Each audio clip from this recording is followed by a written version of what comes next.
nous vous informons que ce programme est déconseillé aux moins de 10 ans.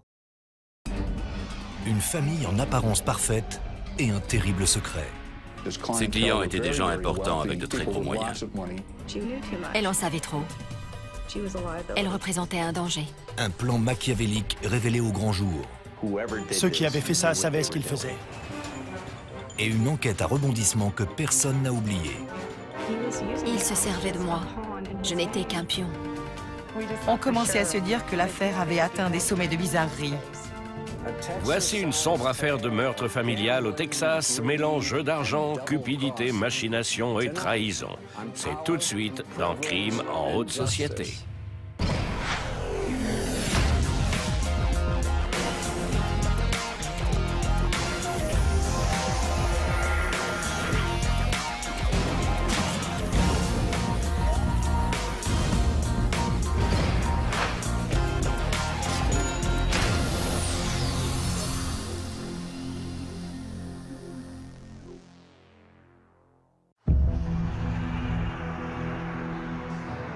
Le 16 avril 1997, à Houston, au Texas.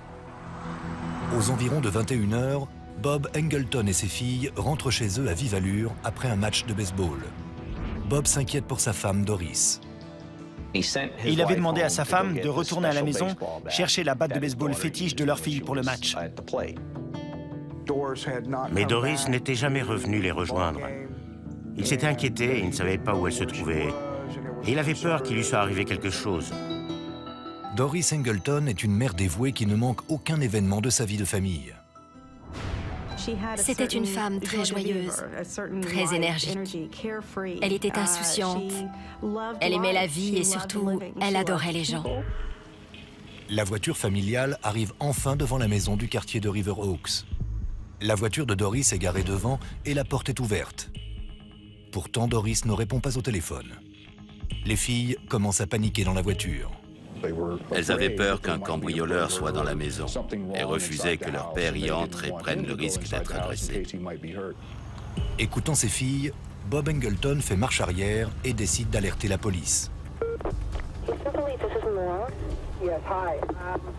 I'm at my residence. Back door is ajar. My wife, to my best knowledge, Kate was home. I'm getting no answer in the car, in the house. I have children with me in the car. What do I do? Okay, just hold on. What's your last name? Angleton, A-N-G-L-E-T-O-N. My children are sitting here telling me they want me to go in the house. They don't? Let me get somebody out there, Mr. Angleton. I'll get someone out there. Please. Bye-bye. Bye. L'agent de patrouille Kevin Carr arrive quelques minutes plus tard. Monsieur Engleton m'a dit « Allez voir à l'intérieur, il y a un truc qui cloche. Ma femme ne répond pas alors que sa voiture est là et que la porte est ouverte. Il faut que vous y alliez. » L'agent de police s'approche de la porte de derrière. Il y avait 4 marches au bout du couloir qui menaient à la cuisine. C'est quand j'ai atteint le palier que mon pied a tapé dans une douille et l'a envoyé rouler sur le carrelage. J'ai baissé les yeux et c'est là que j'ai vu le corps gisant par terre. La victime semble avoir reçu plusieurs balles dans la tête et le haut du corps. J'ai cherché à sentir son pouls, en vain. Dehors, le mari et les enfants de Doris pensaient que tout finirait bien. Mais à l'intérieur, un drame horrible avait déjà eu lieu. Tomber sur une scène de crime pareille a dû être dur, même pour un officier de police expérimenté. C'était un véritable bain de sang. Je suis allé informer M. Engleton que sa femme était bien là. Il m'a demandé comment elle allait et j'ai dû lui annoncer sa mort. Et là, il est parti en courant dans le jardin, les bras en l'air, en poussant des hurlements. Les enquêteurs pensent d'abord avoir affaire à un cambriolage qui aurait mal tourné. Mais les circonstances sont troublantes. Il n'y a pas de traces d'effraction, le système d'alarme a été désactivé et la maison n'est pas en désordre. Il n'y avait aucune trace de fouilles, de tiroirs ouverts, rien du tout. Le coffre-fort à l'étage n'avait pas été forcé et contenait toujours des bons porteurs. La police pense que Doris a été abattue à son arrivée chez elle. Elle avait dû être surprise dans le couloir d'entrée à son arrivée ou en partant. D'après la scène de crime, elle avait passé la porte d'entrée, posé son sac sur un meuble à droite, puis traversé le couloir en direction de la cuisine où l'agresseur l'avait abattue. Après avoir examiné les impacts de balles sur le corps de la victime, les policiers pensent avoir vu juste. Apparemment, les 2 premières balles l'avaient mise à terre. Elle avait reçu les dernières balles en pleine tête, alors qu'elle était déjà au sol. La police retrouve 13 douilles de calibre 22. Le tueur s'était littéralement acharné. Il lui avait vidé son chargeur dessus, juste pour être sûr. Après l'analyse des trajectoires, la police conclut à la présence d'un seul tireur, armé de 2 pistolets.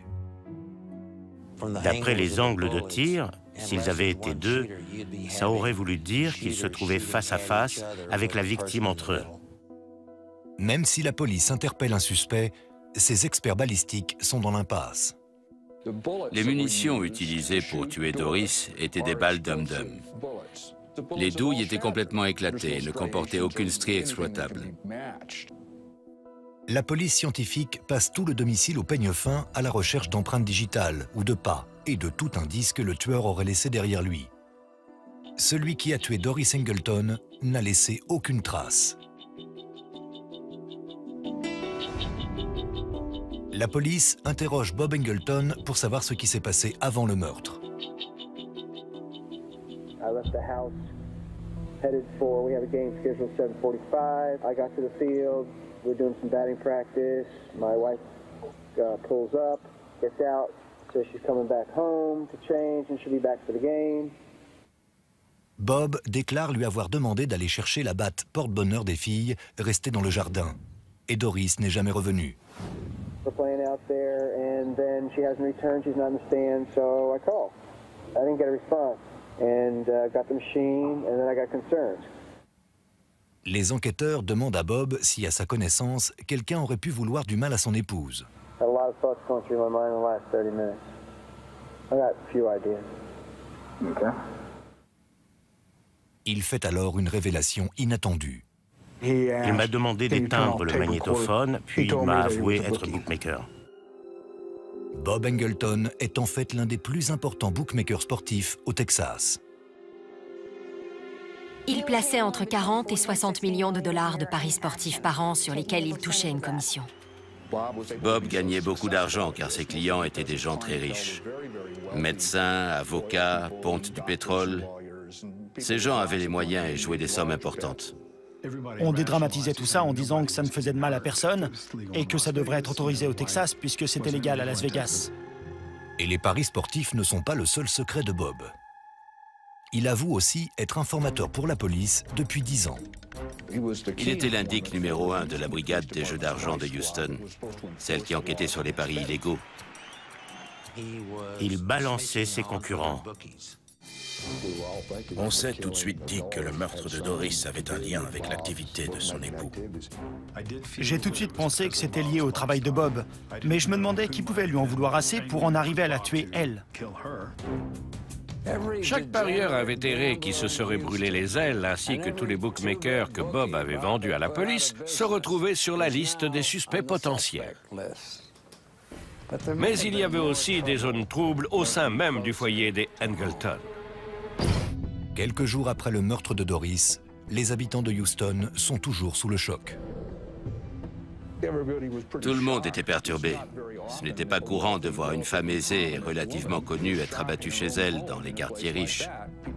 Les gens se demandaient vraiment ce qui avait pu se passer.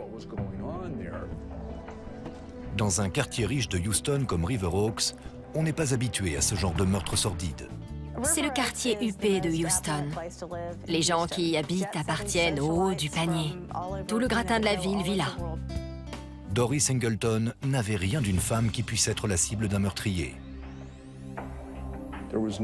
Tous les gens qui la connaissaient avaient été séduits dès la première rencontre par son charme, sa grâce et sa gentillesse.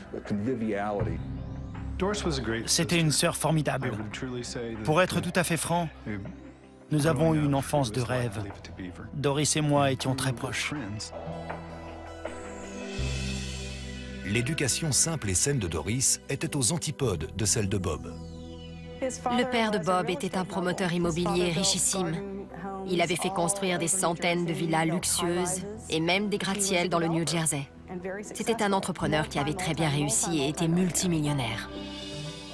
Doris et Bob sont déjà mariés quand ils se rencontrent. Avec son bagou, Bob avait dit au mari de Doris « Prévenez-moi si un jour vous ne voulez plus d'une si jolie femme. » Peu de temps après leur rencontre, ils divorcent tous les deux et se fréquentent. Et en mai 1982, ils se marient et s'installent à River Oaks. Doris était très éprise de lui. Et il faut dire que Bob avait du charme et de la prestance. Il voulait réussir. 3 ans plus tard, Doris met au monde des jumelles. La famille Angleton semble à l'abri du besoin. L'activité de bookmaker de Bob lui rapporte environ 2 millions de dollars en liquide par an. Et il ne déclarait pas tout cet argent. Il plaçait des paris pour des gens riches, mais il avait d'autres cordes à son arc. Il avait investi dans des commerces et des restaurants et possédait une concession de véhicules d'occasion. Il avait même monté une société civile pour acheter leur maison de Galveston. La plupart des gens dans l'entourage de Doris ignoraient comment Bob gagnait sa vie ou ce qu'était un bookmaker. Une fois, elle avait avoué à une amie que son mari vivait de paris sportifs et cette dernière lui avait répondu « Je ne savais pas qu'il était si sportif ». Quand Bob allait faire des longueurs dans la piscine du club Briar, il posait un téléphone à chaque bout du bassin. Comme ça, il pouvait nager et continuer à prendre ses paris.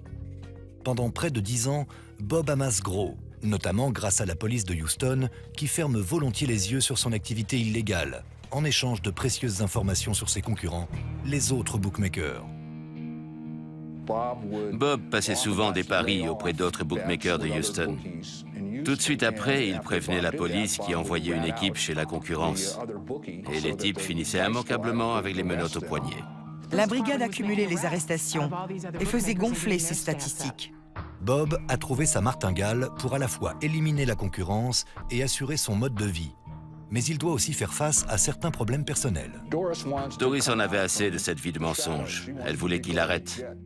Ce qui l'inquiétait le plus, c'était l'influence néfaste que l'occupation de son mari pouvait avoir sur les filles. Elle voulait les protéger.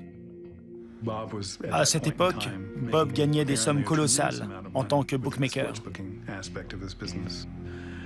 Il n'avait pas trop envie d'abandonner tout ça. Les tensions s'accumulent dans le couple et les filles grandissent.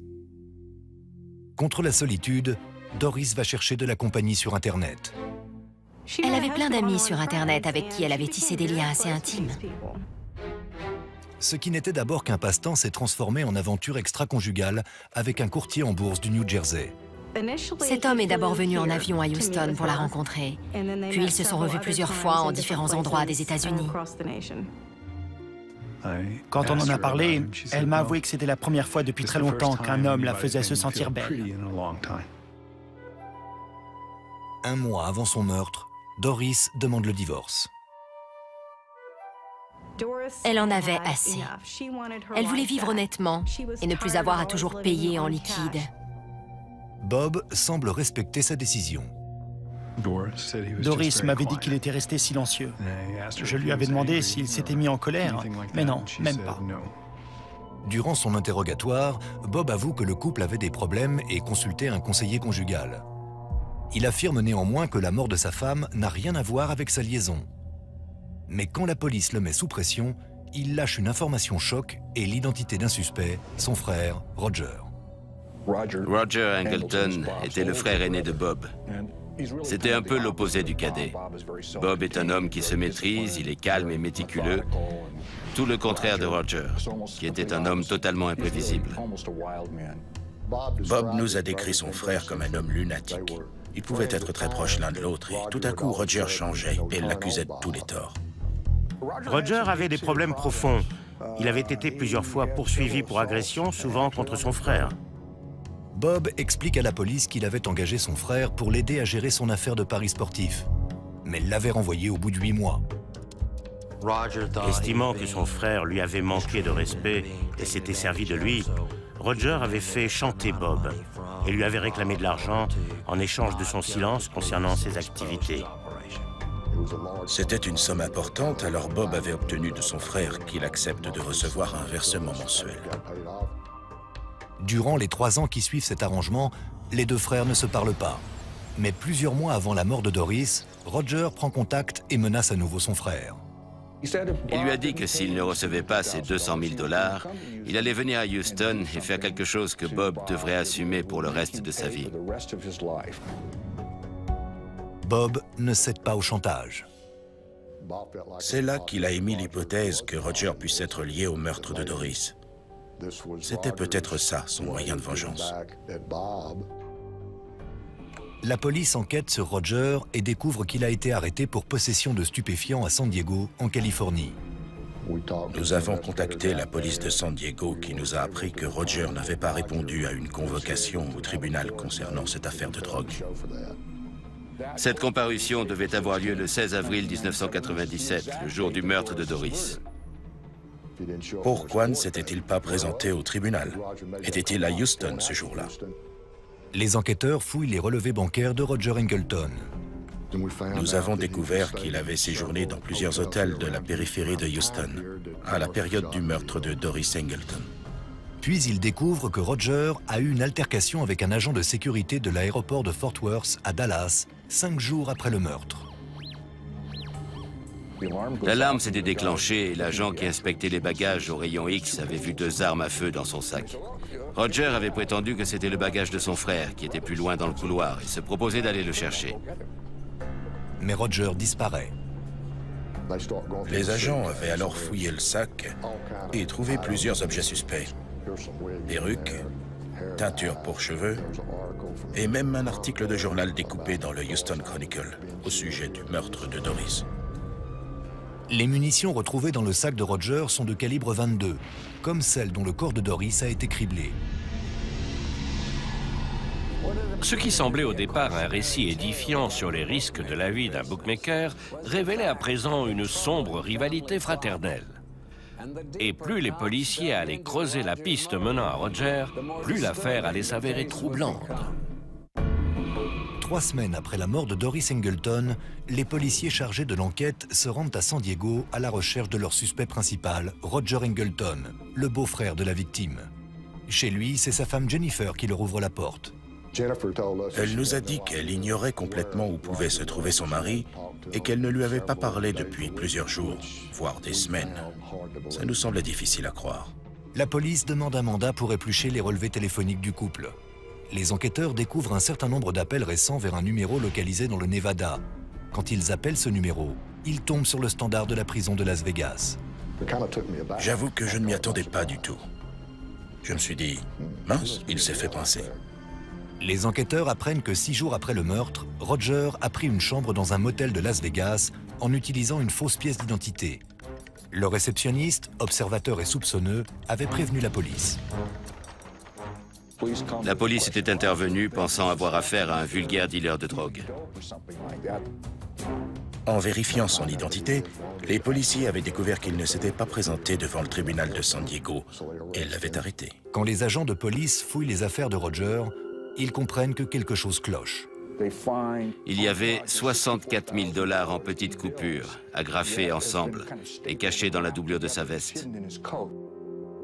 La police de Las Vegas saisit les éléments qu'elle découvre durant la perquisition, notamment les objets suspects contenus dans une mallette, une cassette et plusieurs notes dactylographiées.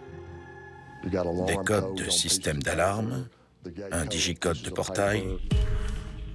Les policiers de Las Vegas ne s'en doutent pas, mais ils ont sous les yeux le scénario détaillé du meurtre de Doris Angleton. Les notes mentionnaient l'heure de début du match des filles, le mercredi à 19h45 et le retour de Doris à la maison. Toutes les notes décrivent la maison des Angleton, ainsi que l'emploi du temps des filles et de leur mère. Une note en particulier attire l'attention. Le ton est différent. On y lit que Roger affirme avoir passé un contrat avec Bob et mentionne les termes « tué en toute discrétion ». La note stipulait aussi que Bob devait verser 100 000 $ à Roger par an pendant 10 ans. Leur contrat allait lui coûter $1 million. Les enquêteurs confrontent Roger aux preuves. Nous avons essayé de le convaincre de passer à table et de nous dire pourquoi il avait tué Doris, s'il avait agi seul, si Bob l'avait engagé pour ça, et si oui, pourquoi. Et là, il a répondu qu'il était prêt à parler, mais qu'il avait beaucoup de choses à dire. Selon lui, l'affaire était très compliquée et il n'acceptait de parler qu'à condition qu'on le ramène à Houston.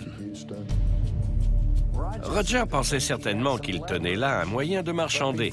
Mais avant qu'il n'ait pu ouvrir la bouche, les cassettes recueillies dans sa mallette avaient déjà commencé à l'accabler.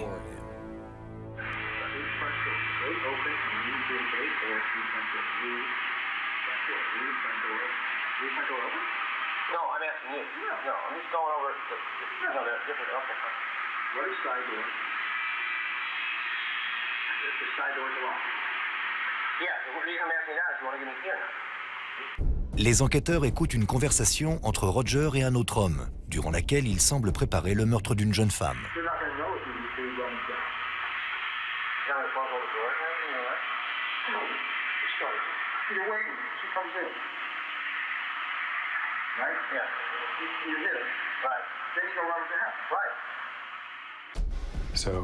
Il pouvait donc entrer dans la maison, désactiver l'alarme, refermer la porte, réactiver la sécurité et attendre Doris.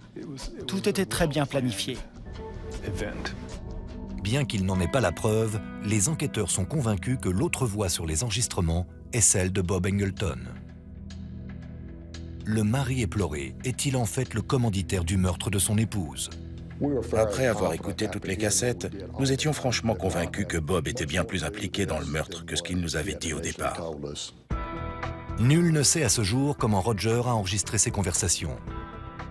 Quoi qu'il en soit, en cherchant si Bob a un mobile plausible, les enquêteurs découvrent qu'il risquait gros en cas de séparation. Juste avant sa demande de divorce, Doris avait demandé conseil à un avocat fiscaliste, toujours dans l'optique de retourner dans le droit chemin. L'avocat lui aurait dit que le seul moyen, c'était d'envoyer une déclaration sur l'honneur signée de sa main et de celle de Bob révélant l'ensemble des revenus du couple. S'ils avaient fait ça, Bob perdait tout et risquait la prison à cause de son activité de bookmaker. Les policiers pensent que les deux frères ont élaboré un plan dans lequel Roger assumait son statut de coupable, mais devait disparaître de la circulation. Bob savait que la police ne cesserait son enquête qu'une fois le meurtrier de Doris interpellé et mis sous les verrous. Il lui fallait donc un alibi en béton armé, ainsi qu'un coupable tout désigné pour que la police cesse de se demander s'il était aussi lié à l'affaire. Le plan, ingénieux en théorie, se grippe avec l'arrestation de Roger. D'autant plus que la police possède un enregistrement qui a valeur d'aveu. La presse s'est enflammée. Tout le monde pensait que Bob était coupable et tout à coup, la presse révélait qu'il aurait en fait engagé son frère comme assassin, lequel était aux mains de la police à Las Vegas. La nouvelle a fait l'effet d'une bombe. Bob a un mobile et Roger est son homme de main. Ça sent le roussi pour les deux frères Engleton. Mais au Texas, le vent se met soudain à tourner. La police de Houston est persuadée que Bob Engleton a fomenté le meurtre de sa femme Doris. Mais pour le confondre, elle doit convaincre son homme de main qui n'est autre que son frère, Roger. De son côté, Roger n'accepte de parler qu'à une seule personne, la journaliste d'investigation Vanessa Leggett. Et il exige qu'elle garde ses révélations secrètes jusqu'à la fin du procès. Il avait été clair. Je devais garder ces informations au chaud jusqu'à la fin du procès. Après, j'en faisais ce que je voulais. Il s'en fichait. Mais il fallait que son frère soit d'abord mis hors de cause. Dans sa cellule, Roger révèle tout le stratagème à la journaliste. Le plan était simple. Roger tuait Doris, puis en assumait toute la responsabilité. Il pensait pouvoir changer d'identité et disparaître, nous empêchant de clore notre enquête, faute de coupable. Roger révèle aussi que les deux frères s'étaient mis d'accord sur un prix, $1 million. Mais Bob avait refusé de payer la somme en une seule fois. Roger lui aurait dit « Je ne vais pas la tuer petit à petit, que je sache ». Mais Bob lui aurait proposé un compromis, à savoir une rente annuelle de $100 000. N'ayant pas confiance en son cadet, Roger enregistre leur conversation à son insu. Il comptait s'en servir pour faire pression sur Bob, au cas où ce dernier rechignerait à le payer en temps et en heure, comme c'était convenu. Il savait que Bob allait tenter de le doubler. Les cassettes étaient son assurance. Le soir du match de baseball est un alibi parfait pour Bob. C'est donc ce soir-là que Roger doit passer à l'action chez les Engleton.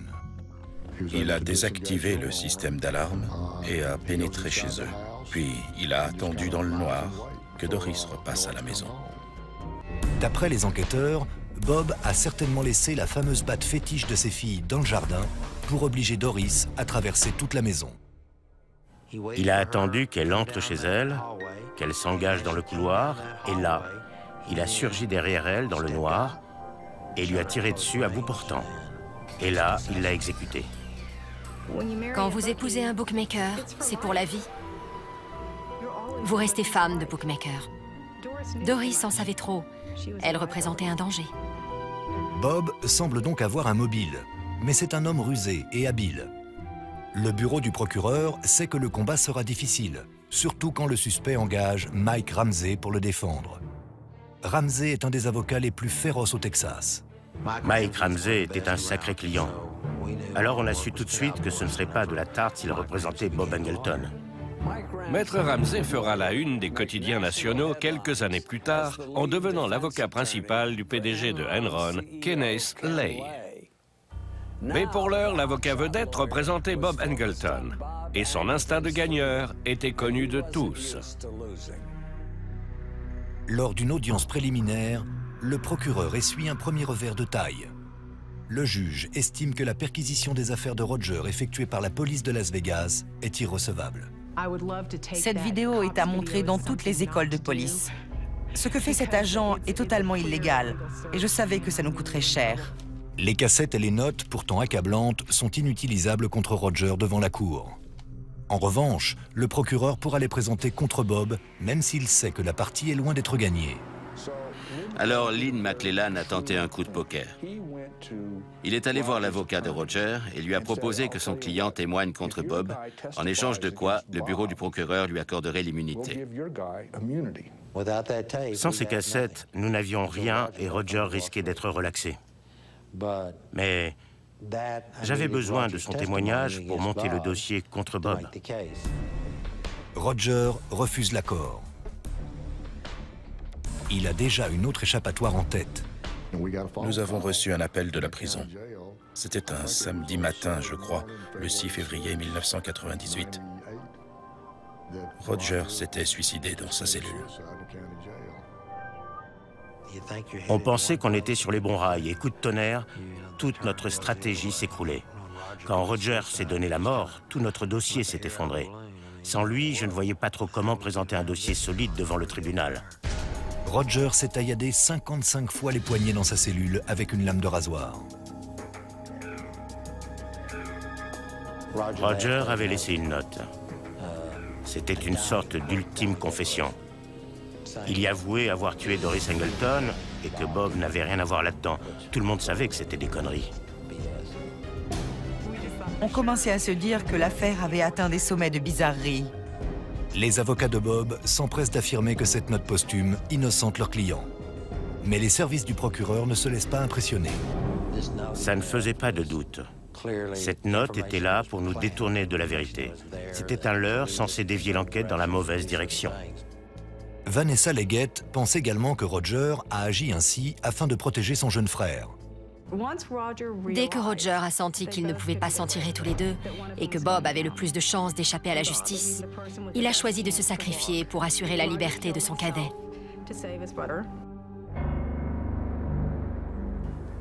L'autopsie de Roger a révélé qu'il avait de graves problèmes cardiaques. Il savait peut-être qu'il n'en avait plus pour longtemps et avait choisi de faire un dernier cadeau à son petit frère. Il y avait tellement d'écrans de fumée et de fausses pistes dans cette affaire que les voir tomber l'un après l'autre était fascinant. Le bureau du procureur ne baisse pas les bras et décide de poursuivre son action contre Bob Angleton. L'accusation place tous ses espoirs sur les enregistrements de mauvaise qualité de Roger. Un expert analyse la voix de l'autre homme sur les cassettes et la compare à une série de phrases que la police a demandé à Bob d'enregistrer. Il m'a dit « mauvaise nouvelle ». J'ai répondu « dites toujours, on verra bien ». Et là, il m'a dit qu'il était sûr à 80% que la voix n'était pas celle de Bob. L'accusation avait d'abord cru que la victoire était assurée, mais elle se retrouvait sur des sables mouvants. Le procureur ne comptait pas baisser les bras pour autant. Au mois de juillet 1998, 15 mois après le meurtre de sa femme, Bob Engleton entre dans une salle d'audience bondée du palais de justice de Houston. Nous avons tout fait pour centrer le débat sur Bob, afin d'éviter les discussions d'experts autour de la qualité des bandes, et pour que la défense ne noie pas le poisson.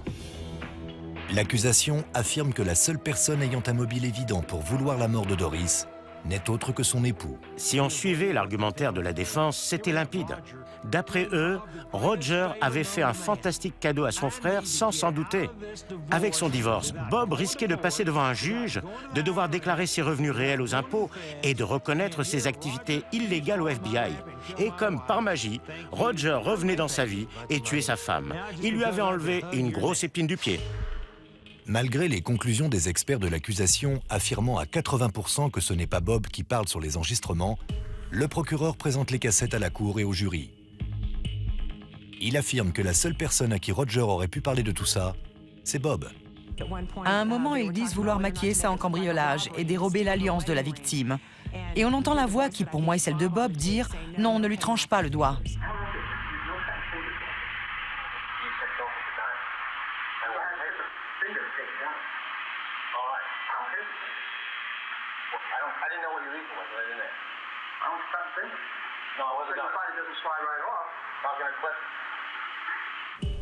À mes yeux, seule une personne proche de la victime peut avoir une telle réaction.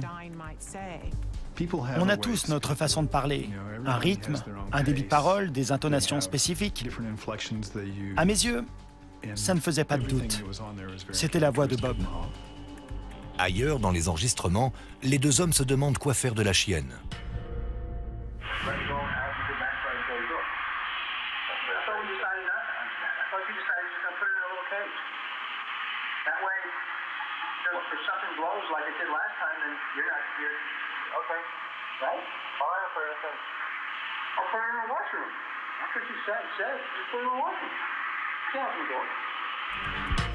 La défense affirme que Roger parle avec un tueur qui l'aurait engagé lui-même pour sous-traiter le meurtre. L'argument est tellement tiré par les cheveux que personne ne semble lui accorder de crédit. Un tueur ne demande pas ce qu'il fait du chien, il tue le chien. Et le problème est réglé. En revanche, Bob aimait sa chienne, ses filles aussi.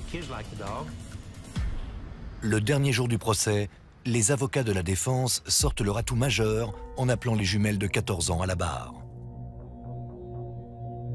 Nous savions que les petites allaient dire devant la cour que cette voix n'était pas celle de leur père. Elles avaient déjà perdu leur mère, et si elles témoignaient contre leur père, elles le perdaient aussi. La situation était intenable. Et sans surprise, les deux adolescentes affirment que sur les enregistrements, ce n'est pas leur père qui parle. Elles ont le droit d'avoir leur opinion, mais j'ai le sentiment qu'elles ont manqué d'objectivité. Et j'ignore si elles ont eu l'occasion d'écouter l'ensemble des conversations ou si on leur a juste fait écouter des extraits. Les preuves que Nikki et Ali traversaient touchaient beaucoup les gens. Et puis le doute restait permis concernant l'identité de cette voix. Après 8 jours de témoignages, le jury se retire pour délibérer. Les débats sont longs et difficiles, mais semblent au départ pencher plutôt du côté de l'accusation. Les premières rumeurs disaient qu'il y avait 10 voix pour et 2 contre. Matt Leland était optimiste, il pensait avoir convaincu 10 jurés sur 12. Puis le chiffre est passé à 11 contre 1. Après 4 jours de délibération, le jury vient annoncer son verdict. Quand ils ont prévenu qu'ils avaient enfin décidé, j'ai dit « Je n'arrive pas à croire qu'on ait gagné, j'y crois pas ». Et en effet, on avait perdu.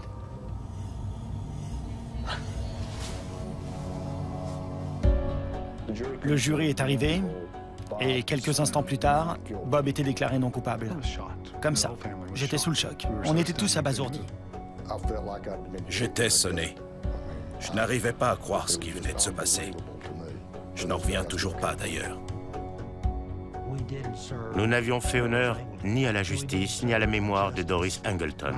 J'avais déjà perdu des procès, mais c'était la première fois que ça me marquait autant. Le public n'y croyait pas. Tout le monde pensait que les deux frères étaient impliqués. 2 mois après le procès, Bob accepte de verser 1 700 000 $ à l'administration fiscale. De son côté, le FBI poursuit son enquête et le maintient sous surveillance dans l'espoir d'un faux pas ou d'une reprise de son activité illégale. Le jeu faisait partie de Bob. Il devait gagner sa vie et maintenir son train de vie. Et être bookmaker était la seule chose qu'il savait faire. Le FBI ouvre une enquête d'ampleur sur ses activités liées au jeu d'argent. Et Bob s'avère incapable de se tenir à distance de ses démons. Nous avions amassé des preuves qui confirmaient que les activités illégales passées et présentes de M. Robert Angleton étaient susceptibles d'intéresser les autorités fédérales. Tout le monde était morose à l'idée de reprendre cette enquête. Mais en même temps, nous abordions cette fois le dossier sous l'angle des jeux d'argent.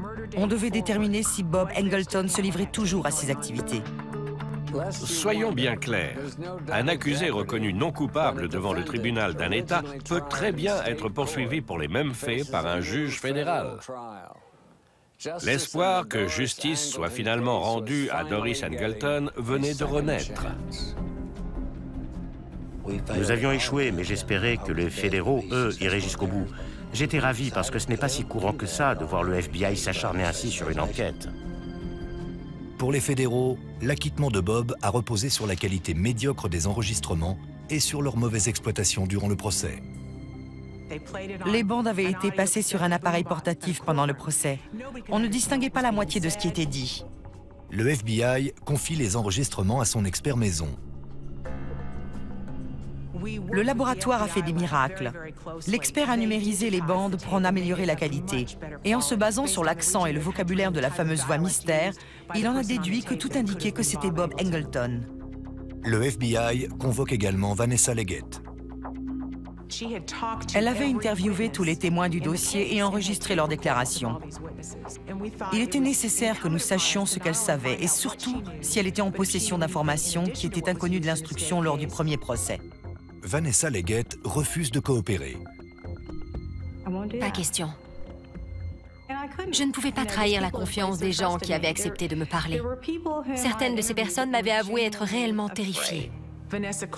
Elle a invoqué la protection de ses sources en tant que journaliste et a refusé de nous confier ses enregistrements.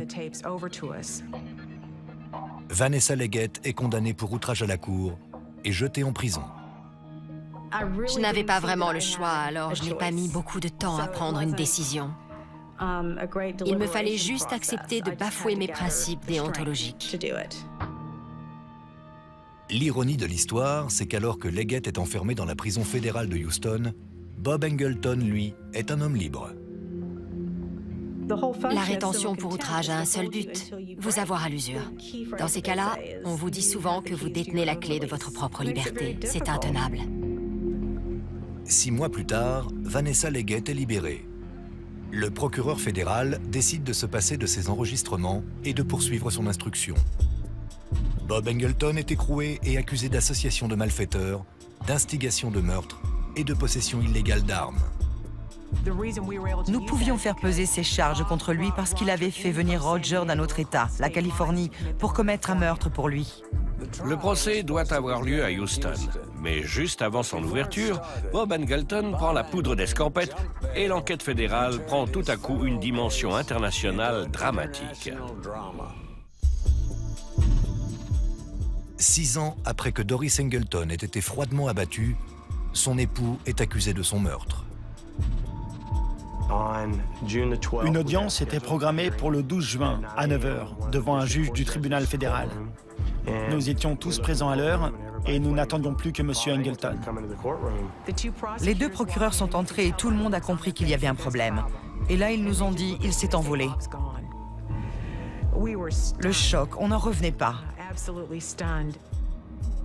Profitant du manque de vigilance de ses avocats, Bob Angleton a vidé son domicile, pris la fuite et disparu.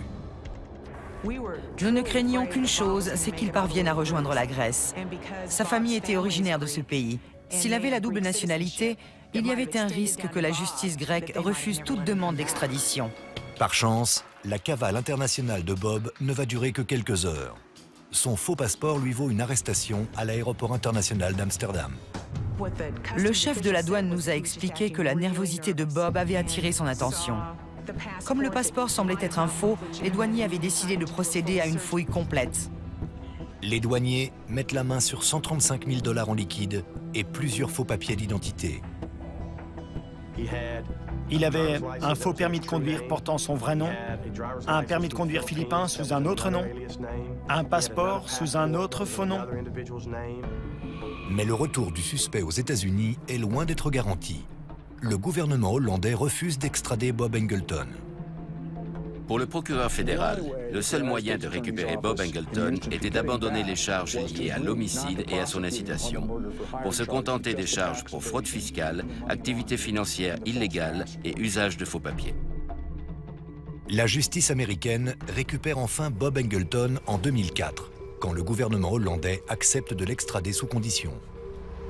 Nous devions accepter à contre-cœur que nous n'avions pas le choix.